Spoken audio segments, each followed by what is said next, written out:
मित्रांनो आत्ता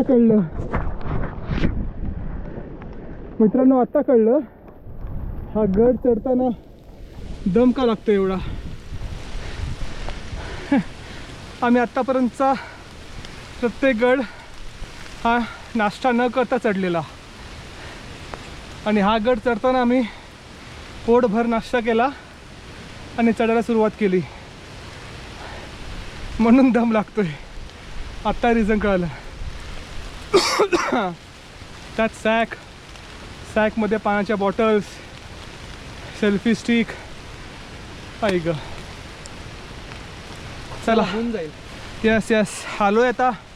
80% आमचा पूर्ण झाला आहे गड. 100% करणारच, नाही तर इतक्या उंच येऊन काही उपयोग नाही.